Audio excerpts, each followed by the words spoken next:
মাগুরায় আলোচিত শিশু আসিয়া ধর্ষণ ও হত্যা মামলার রায় 17 মে বেলা 11টার দিকে যুক্তিতর্ক উপস্থাপন শেষে আদালতে এই রায় ঘোষণার দিন ধার্য করেন।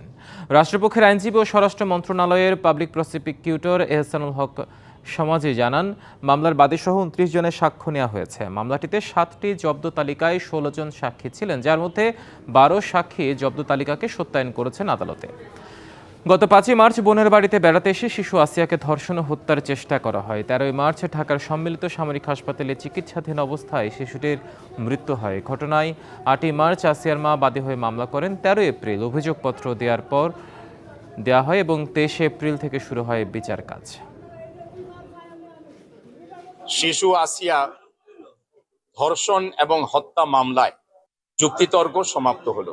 বিজ্ঞ বিচারিক ট্রাইব্যুনাল আগামী 17 মে 2025 এই মামলার রায় প্রচারের জন্য দিন ধার্য করেছে।